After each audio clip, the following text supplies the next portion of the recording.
ವಾಸವಿ ವರಪುತ್ರ ಕರ್ನಾಟಕ ಆರ್ಯ ವೈಶ್ಯ ಮಹಾಮಂಡಳಿಯ ರಾಜ್ಯಾಧ್ಯಕ್ಷರು ಹಾಗೂ ಜನಪ್ರಿಯ ವಿಧಾನ ಪರಿಷತ್ ಶಾಸಕರಾದ ಡಾಕ್ಟರ್ ಟಿ.ಎ. ಶರವಣ ಅವರಿಗೆ ಜನ್ಮದಿನದ ಹಾರ್ದಿಕ ಶುಭಾಶಯಗಳು. ಶುಭ ಕೋರುವವರು ಕರ್ನಾಟಕ ಆರ್ಯ ವೈಶ್ಯ ಮಹಾಮಂಡಳಿಯ ಪದಾಧಿಕಾರಿಗಳು ಹಾಗೂ ಆರ್ಯ ವೈಶ್ಯ ಬಂಧುಗಳು. ಕರ್ನಾಟಕ ವಿಧಾನಮಂಡಲದ ಮುಂಗಾರು ಅಧಿವೇಶನದಲ್ಲಿ ವಾಲ್ಮೀಕಿ ನಿಗಮದ ಹಗರಣದ ಆರೋಪಕ್ಕೆ ಸಂಬಂಧಪಟ್ಟಂತೆ ರಾಜಕೀಯ ಹೈಡ್ರಾಮಾ ಮುಂದುವರೆದಿದೆ. ಸಚಿವ ಬಿ ನಾಗೇಂದ್ರ ಅವರ ರಾಜೀನಾಮೆಗೆ ಒತ್ತಾಯ ಮಾಡಿ ಬಿಜೆಪಿ ಹಾಗೂ ಕಾಂಗ್ರೆಸ್ ಜೆಡಿಎಸ್ ಸದಸ್ಯರು ಸದನದ ಒಳಗೂ ಹೊರಗೂ ಅಂದ್ರೆ ಬಿಜೆಪಿ ಜೆಡಿಎಸ್ ಇಬ್ರು ಸೇರ್ಕೊಂಡು ಕಾಂಗ್ರೆಸ್ ವಿರುದ್ಧ ಪ್ರತಿಭಟನೆ ಮಾಡ್ತಿದ್ದಾರೆ. ಇದಕ್ಕೆ ಪ್ರತಿಯಾಗಿ ಕಾಂಗ್ರೆಸ್ ಕೂಡ ಪ್ರತಿಭಟನೆ ನಡೆಸಿದೆ.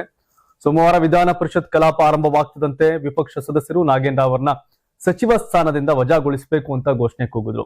ಸಭಾಪತಿಗಳು ಮನವಿ ಮಾಡಿದ್ರು. ಪ್ರತಿಭಟನೆ ನಡೆಸಿದ ವಿಪಕ್ಷ ಸದಸ್ಯರು ಸರ್ಕಾರದ ವಿರುದ್ಧ ಘೋಷಣೆ ಹಾಗೂ ಹಾಡುಗಳ ಮೂಲಕ ಆಕ್ರೋಶ ವ್ಯಕ್ತಪಡಿಸಿದ್ರು.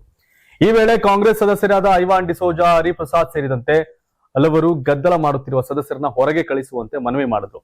ಸಭಾನಾಯಕ ಯತೀಂದ್ರ ಸಿದ್ದರಾಮಯ್ಯ ಕೂಡ ವಿಪಕ್ಷಗಳ ನಡೆಗೆ ಆಕ್ಷೇಪ ವ್ಯಕ್ತಪಡಿಸಿದ್ರು.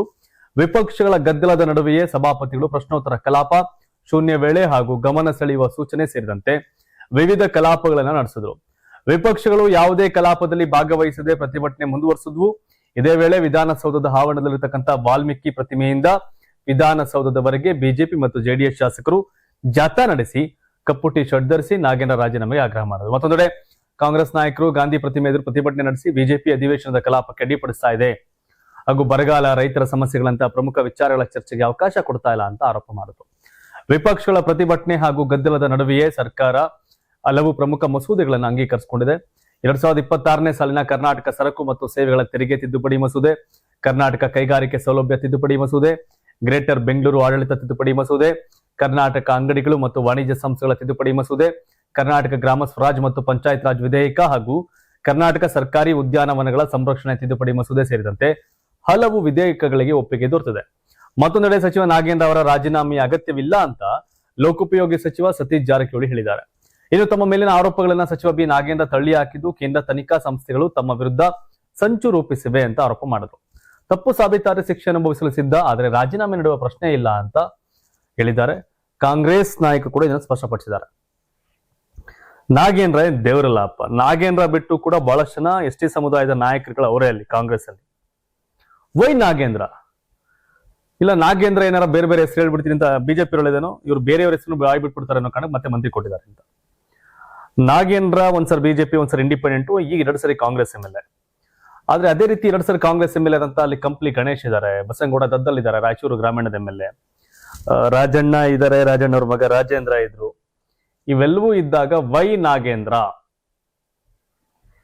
ಏನ್ ಅವ್ರೇನೋ ಒಲಿಂಪಿಕ್ ಅಲ್ಲಿ ಪದಕ ತಂದ್ಬಿಟ್ಟು ಜೈಲ್ಗೆ ಹೋಗಿದ್ರೆ ಗಂಭೀರವಾದಂತ ಪ್ರಕರಣ.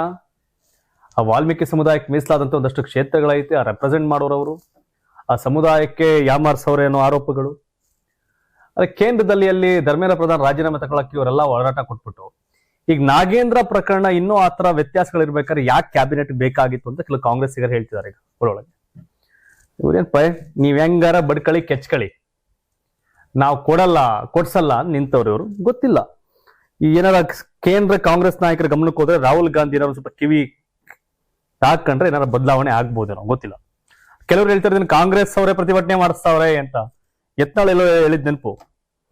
ಈ ನಾಗೇಂದ್ರ ರಾಜೀನಾಮೆ ಪಡಿಬೇಕು ಅನ್ನೋದು ಈಗ ಬಿಜೆಪಿ ಅವ್ರಿಗಿಂತ ಕಾಂಗ್ರೆಸ್ ಅವ್ರ ಸೂಚನೆಗಳೇ ಒಂದಷ್ಟಿದೆ, ಹಾಗಾಗಿ ಇವೆಲ್ಲ ಆಗ್ತಿದೆ ಅಂತ.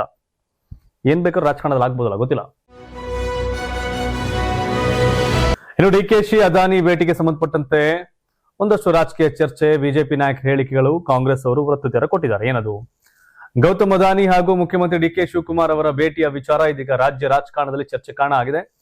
ಈ ಬಗ್ಗೆ ಕಾಂಗ್ರೆಸ್ ಸಂಸದ ಪವನ್ ಖೇರಾ ಸ್ಪಷ್ಟನೆ ಕೊಟ್ಟಿದ್ದು, ಕಾಂಗ್ರೆಸ್ ಯಾವುದೇ ನಿರ್ದಿಷ್ಟ ಉದ್ಯಮಿಯ ವಿರುದ್ಧವಲ್ಲ, ಆದರೆ ಒಬ್ಬ ಉದ್ಯಮಿಗೆ ಸಂಪೂರ್ಣ ಏಕಸ್ವಾಮ್ಯ ಸಿಗುವುದು ದೇಶದ ಹಿತದೃಷ್ಟಿಯಿಂದ ಒಳ್ಳೆಯದಲ್ಲ ಎಂಬುದು ಪಕ್ಷದ ನಿಲುವು ಅಂತ ಹೇಳಿದ್ದಾರೆ.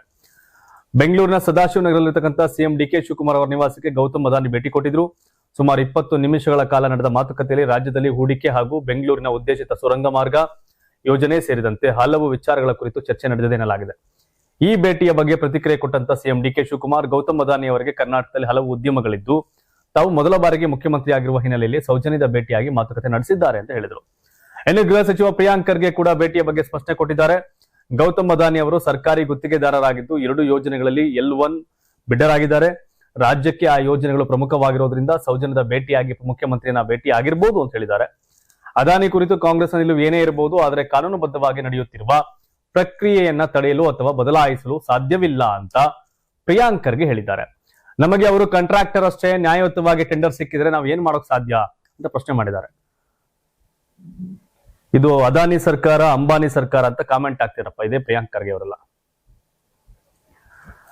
ಬಿಜೆಪಿ ಪರವಾದಂತ ಉದ್ಯಮಿ ಅಂತ ಆರೋಪ ಮಾಡ್ತಿರಲ್ಲ, ಅದಾನಿ ಅಂಬಾನಿ ಅಂತ. ಕಾಂಗ್ರೆಸ್ ಸರ್ಕಾರದಲ್ಲಿ ಯೋಜನೆ ಆದ್ರೆ ಅದು ಕಾನೂನುಬದ್ಧವಾಗಿದ್ರೆ ಏನ್ ಮಾಡಕ್ಕಾಗತ್ತೆ ಅಂತ. ಯಾವತ್ತಿರೋ ನಾಲ್ಗೆ ಒಂದೇ ತರ ಇರಬೇಕು, ಎರಡೆರಡು ನಾಲ್ಗೆಗಳು ಮಾಡ್ಕೋಬಾರ್ದು ಯಾರು. ಅದಕ್ಕೆ ಹೇಳೋದು, ಇವತ್ತಿಲ್ಲಿ ಆಡ್ತಿರ್ತೀರಿ, ನಾಳೆ ನಿಮ್ಗೆ ವಾಪಸ್ ಹೊಡಿಯುತ್ತೆ ಅಂತ.